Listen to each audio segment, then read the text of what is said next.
தமிழ் தேசியத்தை பேசுகிறவங்க யாருமே இந்த தமிழர் குடியிருக்காக எந்த ஒரு செயல்பாடுகளையும் செய்கிறதில்ல. இப்போ ஒரு கூட்டணி பேசுகிறாங்க, எங்களுக்கு எவ்வளோ தருவீங்க, அந்த மாதிரி தான் இது வரைக்கும் அரசியலில் நடக்கிறது. எல்லாமே கூட்டணி பேசுனாங்கன்னா கூட்டணியில் எங்களுக்கு எவ்வளோ கொடு அப்படின்னு பேசுகிறாங்களே தவிர, இந்த தமிழ் குடி சமுதாயத்துக்கு என்ன செய்ய போகிறீங்க, இது எனக்கு செய்யுங்கன்னு சொல்லி யாருமே முன்னெடுக்குதுங்க. இதில் வந்து இப்போ இதில் வந்து அதனால தான் வந்து சீமான் போன்றவர்கள் கூட என்ன பண்ணுறாங்கன்னா, நேரடியாக கூட்டணி பேச வர மாட்டேங்கிறாங்க. நீங்கள் எங்களுக்கு கொடுக்குறது கொடுங்க, நாங்கள் பின்னாடி இருந்து என்ன பண்ணுறோம், உங்களை வந்து எதிர்க்கிற மாதிரி எதிர்க்கிறோம். இப்போ சீமான் போன்றவர்கள்லாம் வளர்வதற்கு எங்களை போன்ற நாம் தமிழிலிருந்து முன்னோடிகள் தான். நாம் தமிழ் தொடங்கி இத்தனை காலகட்டத்தில் இப்போ 14 ஆண்டுகள் ஆகிடுச்சு. இந்த 14 ஆண்டு காலத்தில் நாம் தமிழர் கட்சி என்பது வளர்ந்துருக்குது.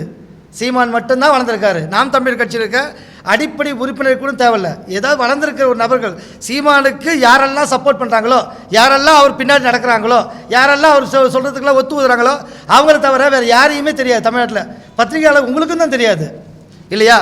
இப்போ நாம் தமிழர் கட்சி வளர்ந்துருக்குது ஒத்துக்கிறேன். ஆனால் நாம் தமிழர் கட்சியால் யார் வளர்ந்துருக்காங்க? சீமான் மட்டும்தான் வளர்ந்துருக்காரு. அவருக்கு யார் ஜால்ரா போகிறாங்களோ அவங்க மட்டும் தான் வளர்ந்துருக்காங்க. நாம் தமிழர் கட்சியை தமிழ் குடி வளர்ந்துருக்கா? தமிழ்நாட்டில் ஒரு பெரிய படையே நான் வச்சுருக்கேன் என் பின்னாடி, நான் மிகப்பெரிய ஒரு நான் நினச்சேன்னா வந்து அவ்வளோ பெரிய கலவரம் பண்ணுவேன் அப்படிலாம் சொல்கிறேன்ல சீமானு. ஆனால் தமிழ் பிரச்சனைக்காக ஏதாவது ஒரு விஷயத்தை குரல் கொடுத்துருக்காரா? சும்மா அறிக்கையிடுவார், அவ்வளோதான்.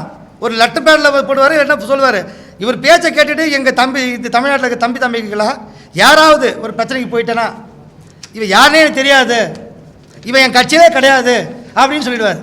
அப்படி தானே பண்ணுறாரு இந்த நிமிஷம் வரைக்கும். உண்மையான தமிழ் பற்று உள்ளவங்க, தமிழ்நாட்டில் இருக்கிறவங்க மேலே அந்த பற்று உள்ளவங்க கொதிச்ச வேணுமா இல்லையா? அப்போ அந்த பிள்ளைகளுக்காக நம்ம வந்து என்ன பண்ணணும், குரல் கொடுக்கணும் இல்லையா? இதை உருவாக்கியவர்கள் இப்போ இருக்காங்களா? இல்லை. உருவாக்கியவங்க வேணும் இல்லை? சீமான் போன்றவர்கள் என்ன பண்ணுறாங்கன்னா, இந்த தமிழ் மக்களை, தமிழ் இன சகோதரிகளை முட்டாளாக்கி அவர் மூலிமா பலனடைகிறாரு, அவ்வளோதான். இப்போ சமீப காலமாக இப்போ விடுங்க, ஒரு 2 ஆண்டு காலமாக சீமான் தமிழ் தேசியத்தை என்ன பேசியிருக்காரு? ஒன்றும் பேசலை. தன்னோட சுய பெருமையை பற்றி தான் பேசிகிட்டு இருக்காரு. நான் அதை பண்ணுவேன் இதை பண்ணுவேன் அதை தானே பேசிகிட்டு இருக்காரு.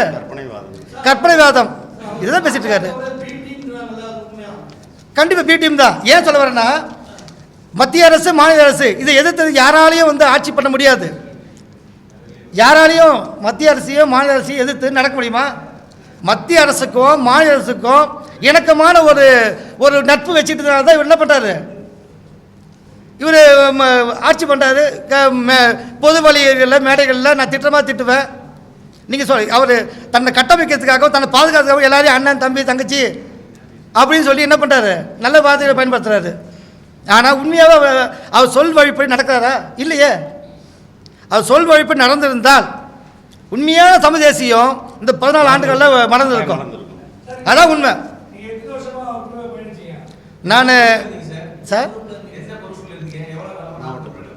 நான் மாவட்ட பொறுப்பில் இருந்தேன் சார். திருவண்ணாமலை மாவட்ட பொறுப்பில் இருந்தேன். நான் மாவட்ட ஒருங்கிணைப்பாளர் இருந்தேன்.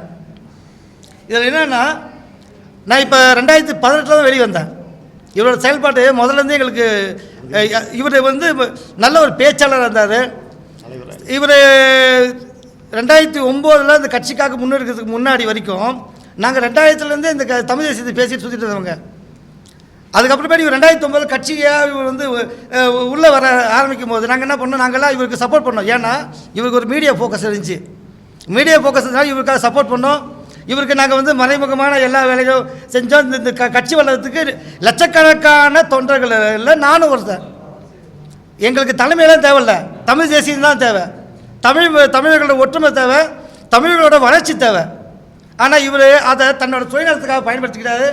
இந்த நிமிஷம் வரைக்கும் நாம் தமிழில் இருக்க ஏதாவது ஒரு தொண்டனை இவர் உண்மையாகவே நாம் தமிழுக்காக எதாவது செஞ்சுருக்காரு கேட்க சொல்லுங்கள். ஒருத்தருக்கும் செய்யலை, செய்யவும் மாட்டார். இவர் நேரடியாக வாரிசு அரசியல் எதிர்க்கிறார்ல.